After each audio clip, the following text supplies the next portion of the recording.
Hello, ladies and gentlemen. It's Ukrainian show on Pod TV. My name is Sasha Star, and we have our wonderful panel, as usual, Dr. Jonathan Lockwood. Welcome to the show, Jonathan. Glad to have you here. Hey, Hello. glad to be here. And our own Ivan Kucherenko from Kiev, Ukraine. Welcome to the show, Ivan. Hello, Sasha. Hello, Yeah, Jonathan. Hi, everyone. Let's start with the movies that you've prepared for us for today. Could we Yeah, start with let's that? start with it. Thanks to those still living in the Middle Ages, more and more terms from history textbooks are in our news again. We're back to discussing war crimes, tribunals, and reparations. Current trends in reparations and what should happen in order for Russia to pay for everything it has done in this explanatory video from Bob. Reparations are compensations made as a result of an international offense. International institutions or peace treaty usually determine how much and when to pay them. Germany's reparations after World War I was a trendsetter. It took them more than 90 years to pay it off completely. The same thing happened after World War II, and not so long ago, Iraq also paid reparations for the occupation of Kuwait between 1990 to 91. The terms for the payments were under UN Security Council resolutions. That's why the UN General Assembly has already adopted a resolution that calls for war reparations payments to Ukraine and the mechanisms for paying of these reparations by Russia. Up to now, $350 billion have been counted. Unfortunately, these resolutions are not yet legally binding. They simply show that the world is on Ukraine's side. Russia once again demonstrated its disdain for international law and declared that it would not pay anything.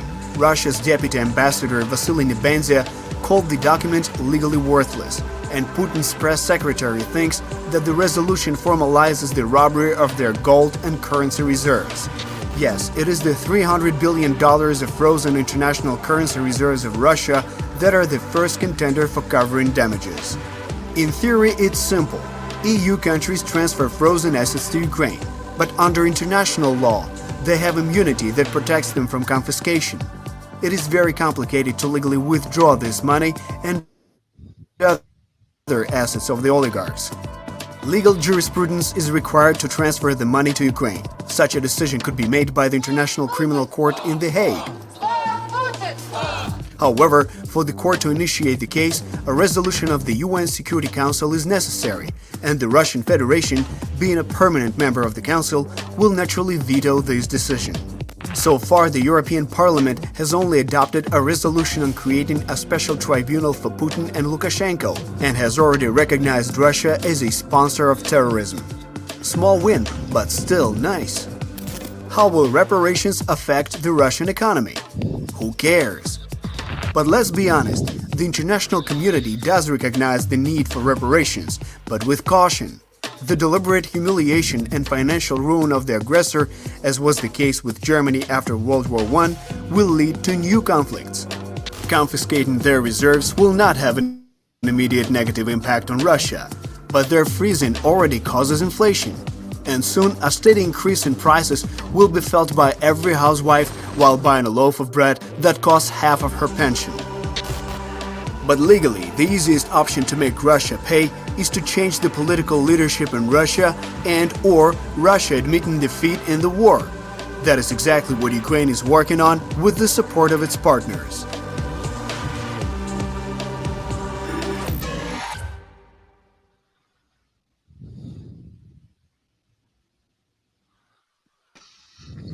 Well, very good video, and this is something what is being discussed now more and more in the international organizations, and I think one way or another that will be solved in favor of Ukraine.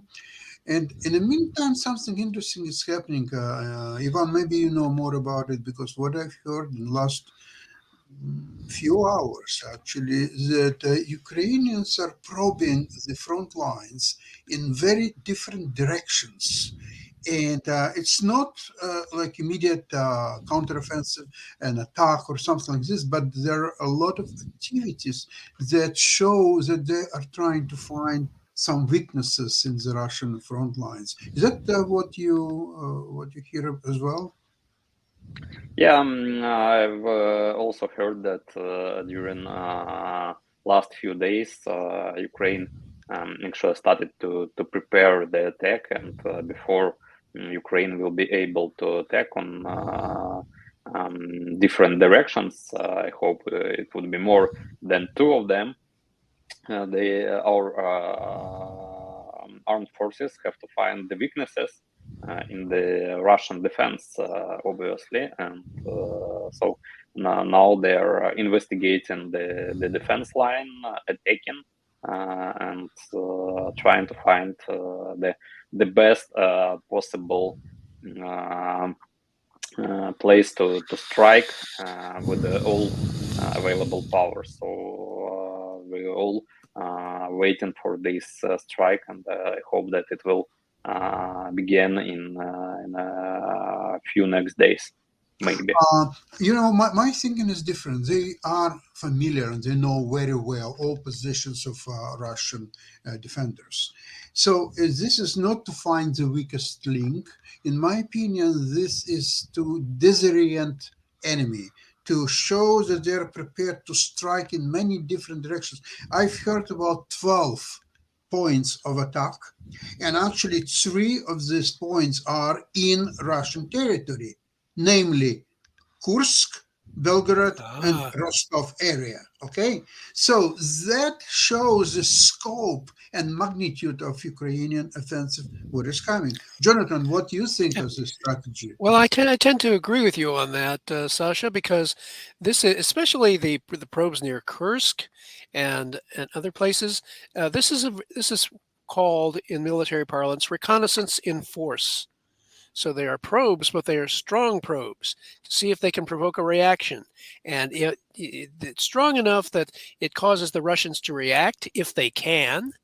And also, politically it serves a purpose too, in that it satisfies those who are looking for action on the part of Ukraine. It's okay. We're doing this. We're not just sitting idle. We are actively probing, which is what any good, skilled military would do. And so that should not come as a surprise. So what they're doing is they're gathering information with these various reconnaissance probes and keeping the Russians off balance. Keep them off balance, force them to react, and just like a skilled boxer, looking say, okay, where do I want to put my main punch? They still have a main punch, and that Make them afraid. Make them afraid. Okay, when's the big punch coming? When is he going to throw that big punch that's designed to knock us out? And they haven't touched yet. They haven't touched the Crimea, and they're keeping the Russians nervous. The Russians are still busily trying to fortify their fixed defenses, which aren't really going to do them any good if the supplies are cut off from the Crimea. So they're acting like a modern day version of Muhammad Ali, the greatest professional boxer. He's dancing and he's throwing these little jabs and forcing his opponent to react. And when they least expect it, they'll throw the main punch. And so I think it's a very encouraging sign. It's very intelligent actions on the part of the Ukrainian armed forces. They aren't just simply blundering ahead, hoping to wear the Russians down with main force, but and the Russians have already done a good job of wearing themselves out. So now the Ukrainians are simply acting like skilled boxers, probing for weakness, seeing what the reaction is, and as their logistics continue to build up, they will have the capability by the early summer, I would guess, to throw that main punch. Now, as a historical parallel, when the Germans in 1943 It was their last major offensive on the Eastern Front, Operation Citadel. Yeah, this is right around the Kursk Prokhorovka area, Yeah. and the historical military analysts said, had the Germans launched their offensive, their Citadel offensive, in May of 1943, then it would have had a much better chance of success. June was made more problematic, and in retrospect, launching an offensive in July was considered suicide, and that's when the Germans launched their offensive. They launched it in July when the Russians were fully prepared, and you had huge tank battles. But essentially the Germans spent the last of their serious offensive capability in that Kursk offensive. But probing Kursk has great historical significance for the Russians.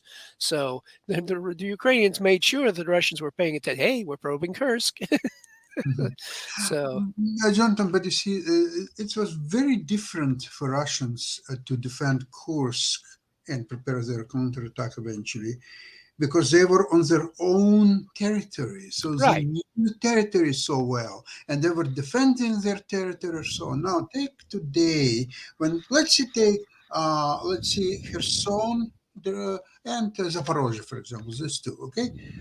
Where are they headquartering their army and their generals and officers? And so they have to chase Ukrainians from their homes and take their dwellings by force. So they would put Ukrainians out on the street and themselves take their apartments or houses or everything else. It's not a very good public look for the Russians.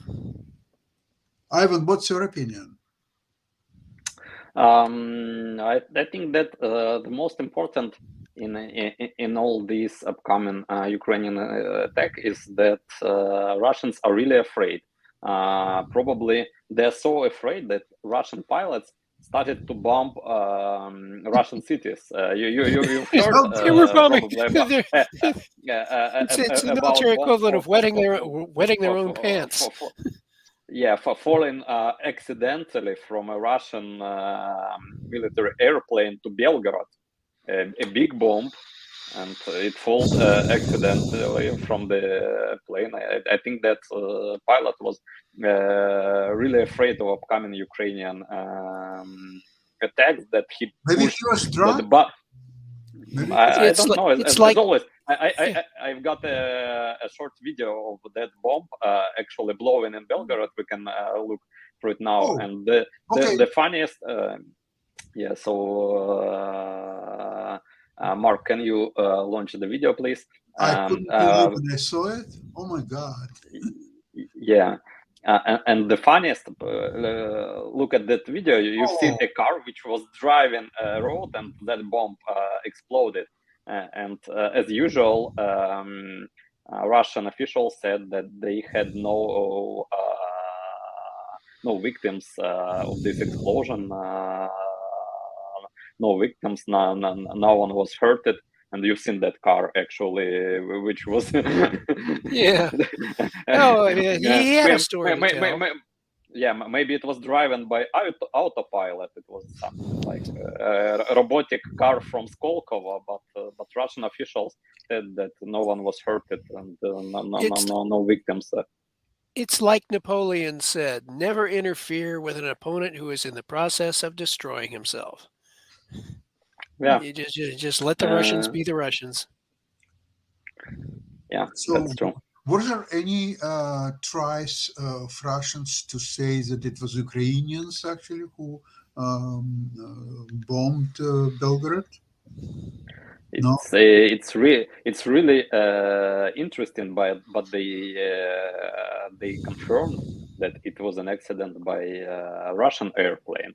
So it becomes really interesting that Russians are started to admit that some strikes are being either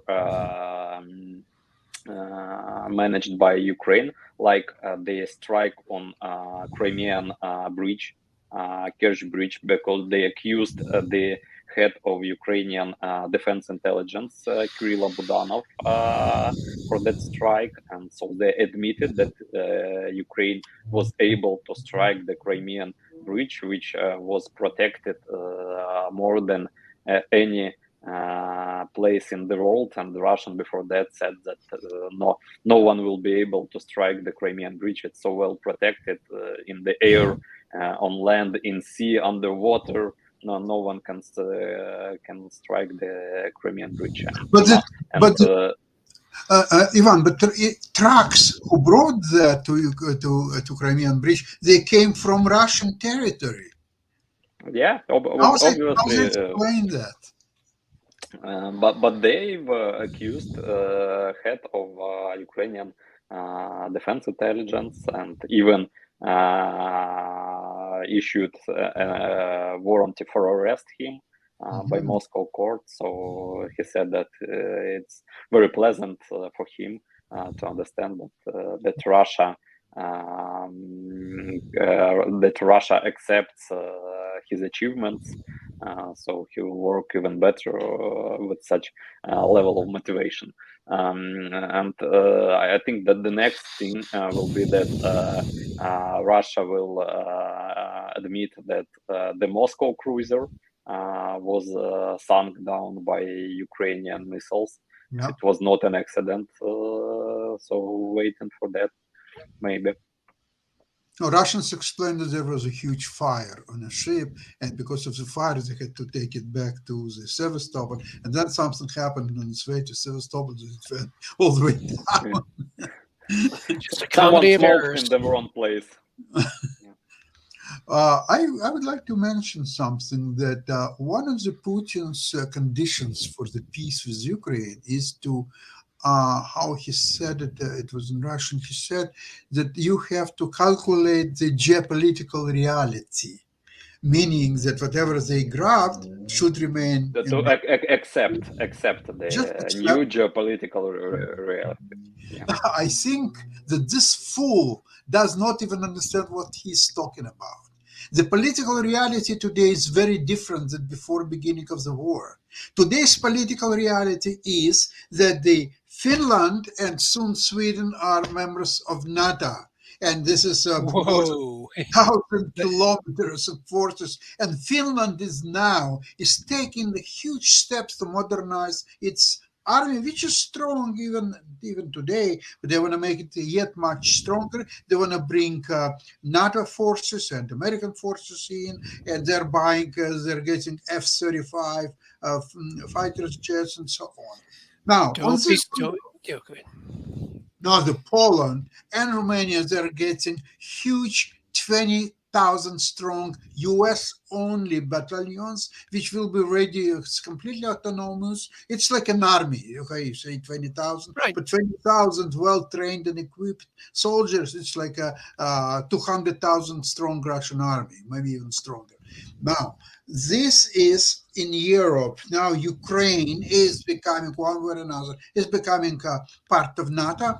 And that's not all. Now, on the south, there's a Turkish and Azerbaijani forces that is now one army under one command, and they're completely, and the Turkish army always was very strong, but now it's becoming way much stronger, and Americans are very cooperative now dealing with Turkey because they understand that after all, it's not a country, and they have to, whatever disagreements they have major disagreements, I think they had because Turkey was purchasing C-400 Russian systems, and Americans were upset about it. But Russian fools, what they did, they delivered C-400, but without certain capabilities, which they wanted to keep secrets from Turkey as another country. And so they still have the C-400, but they're very, very limited capabilities. And now Turkey is back to US, asking them to bring them Patriot systems and bring them all the rest, which they will. So now it's Turkey and Azerbaijan in the south. So the Russia is now, at least European part of Russia, is completely encircled by NATO or NATO-friendly powers. This is geopolitical reality. The geopolitical reality, in effect, is that Putin has managed to put himself in a worse position than he was before the war. Much Yes, worse. he has lengthened the amount of enemy territory that he has to deal with by over 800 miles. Yeah, he never didn't have a hostile Finland on his border before. Now he Yeah. does. And and as you pointed out, all of those countries in the east nearest to Russia are not only reinforcing, but they are bringing up the ballistic missile defense systems. You will eventually have those. You will have the beginnings, the foundation of what I've been recommending, that NATO and the U.S. That they join together. They cooperate to create eventually what should become a global ballistic missile defense system, designed to, in the end, totally neutralize the Russian nuclear arsenal, which, you remember, in their view, is what makes them a great power. Yeltsin himself had said it back in 1994. The only reason Russia is considered a great power is because its armed forces have nuclear weapons. But he was right. That told you all you needed to know about the Russian perspective, and it still holds true today. There is nothing that has changed about that perspective. So, these are very positive developments for Ukraine in the long term. The key is reparations and rebuilding and so forth. We can get through the legal niceties and complications, bypass the opposition of Russia in the Security Council, which legally you could do because, as you yourself pointed out, that applied to the former Soviet Union. The former Soviet Union no longer exists because that was the original member of the Security Council. The Russian Federation, not so much. Uh, there is a legal fiction which is going on here, which needs to be disproven and refuted in court of international law, and then we can proceed with getting the reparations and assets to Ukraine, which is necessary for them to rebuild. And they've got a big challenge on their own. Once they get all these reparations, to put them to the best possible use. And I realize, as some people point out, that there's corruption in Ukraine. Well, oh wow, what a big surprise! Where is there not corruption to some degree in virtually every country? Certainly in the United States can't accuse anybody with clean hands of saying, "Oh, we don't have any corruption in our country." Wrong. Yeah, so everyone has to approach this with a certain degree of humility. That yes, we do have done some things wrong, but we intend to get it right with Ukraine. And remember that the Ukrainian corruption is not something what's coming of the portions of Ukraine that was under Poland or Austro-Hungarian Empire. No, it's coming from Russia, and Russia got it from Asia. But at the same time, I want to tell you that in Genghis Khan time, in Mongols, there was much less corruption than in today's Russia. So Russia actually got some ideas from Mongols and from Asia, but it brought it to incredible height. And Russia is basically a cancer on a world way of life. The everything from civilization point of view, Russia is incredible. Well, as Reagan said, the better you could not say the evil empire. That's exactly what it is. But it's no longer empire. It's evil, Right. but not empire. It's dark. It just reminds me of that old joke during the Soviet era, where, and this was within the Soviet Union, where one Soviet worker is saying to the other, we must be the richest country in the world. He says, why do you say that?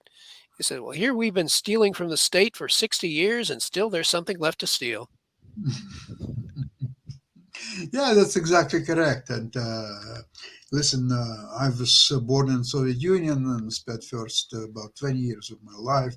But at least, of course, I saw everything was going on. I have a family, I had friends, and so on. So I know enough what was then. But what's today is 500 times worse, really.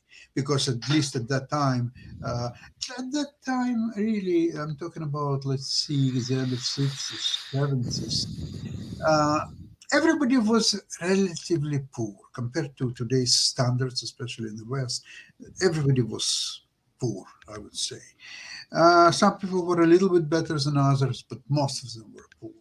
So at least they were just trying to survive, not so much to steal as to enrich themselves, because you could not do anything with the money in that time in the Soviet Union. What could you do? Could you buy an apartment? No, you have to stay in line for 20 years. Could you buy a car, a Volga or Lada or something? No, you have to wait for the 12 years until you get a car. Could go maybe on a cruise around the Europe, for example. No, you couldn't, because you would need visas for every country that you would visit. But this is not the most important thing. You would need exit visa from Soviet Union to take a train from let's see, Kiev or Odessa. Let's see, you have a train to Bratislava, for example. You need exit visa to go to friendly Slovakia, or at that time Czechoslovakia country. You couldn't do it without exit visa. And to do the exit visa, you need to go around and take characteristics from your school or your place of work, and a recommendation from the party officials that I'm a good law-abiding citizen, that I love a Communist Party and all that stuff. Ivan, you of course don't remember that because of your age, but trust me, that was exactly thing, and maybe you heard it from. I've almost became a pioneer.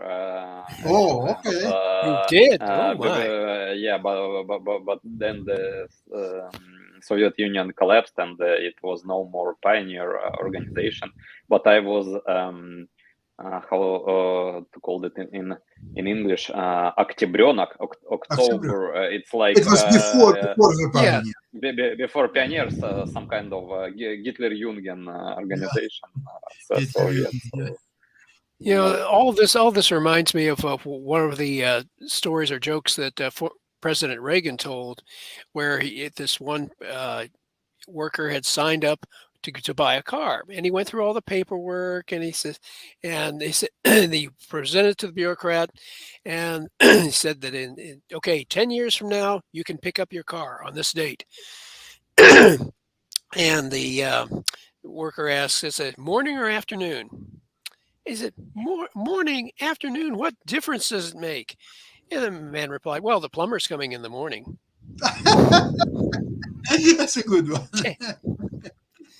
So That's it got a big laugh from the American audience, even though but he was trying to explain, through jokes, and jokes from within the Soviet Union, that what the situation really was. And the funny thing, other thing was that the Soviets like to point out that the Americans had a poverty level. Yeah, Yes. that's true. But the poverty, what Americans consider poverty, they measured it, was a figure well above the average Soviet wage. It is, in essence, poverty to the Americans means, and this is true, poverty to the Americans means you can't afford luxuries. Yeah, you That's can right. afford the necessities, But but you you can just can't afford. sustain your You, certain you can level sustain of your life. life. You can Yeah. sustain your life. You're not in danger of starvation, of whatever. Poverty to the Americans, that's sort of a function of how, I must admit, how spoiled we have become as a country. Our concept of poverty, completely different. And the and people from other countries who come to visit America, they're just absolutely, because we are completely unaware of, as a people, of, and it has to be visibly brought home to us, and made visible, and you have to shout practically to get the Americans to pay attention as to what poverty really means. We have a vague idea as a people of what that's like. I mean, but right after World War II, when when we had been going through restrictions and rationing and all that stuff, that's the closest we ever came to poverty or deprivation. And right after World War II, when we were able to convert our war machine to producing consumer goods, we did so with a vengeance. And right after World War II, America went shopping. All these consumer goods and all this food.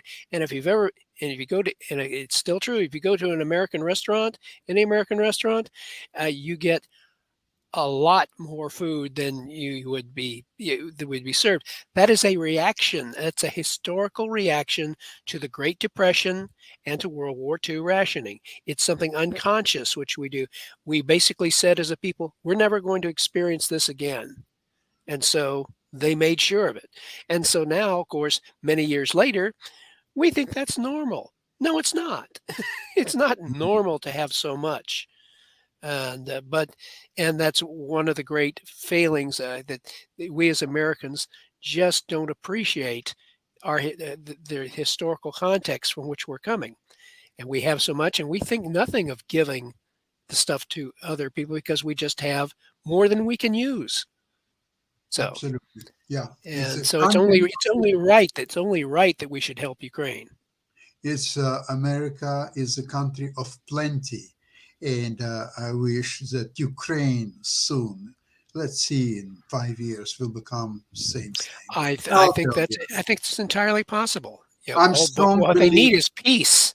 What they need is peace and Absolutely. stability, and be left alone by the And they Russians. have to be left alone, and they have to join all democratic institutions of European Union, NATO, and they have to become what they were through the history before this horrible traitor Bogdan Khmelnytsky, who was not even Ukrainian, he was Polish. Aristocrat who was mad at his king, and he decided to take all this territory of Ukraine and deliver it to Russian Tsar. But these things will be repaired very soon. I was in Kiev about 10 years last time, about 10 years ago, 2012, and the Kiev was. It's hard to describe. It's a diamond. It's a diamond of Eastern Europe. There was nothing, no city, including Moscow or even St. Petersburg. Nothing can touch Kiev. What a beautiful place. And there are natural walls, center of Kiev and the Dnieper River. It's all this Krishchatik. This is really fantastic. And I think that it will be a part of a free Ukraine, and it will be an incredible city where there will be a lot of tourists going on to see it. And actually, all these programs with Ivan, you probably saw the Gordon with certain people that he's taken interview from, and they're just walking the streets of Kiev, even today when there's a war and so on, and it's so peaceful and so beautiful. Well, with that, I would like to finish our today's program. Thank you so much for participating, and we'll see you on Tuesday, same place, same time. Have a great weekend. Bye-bye, everybody. Thank you. Bye. Thank you.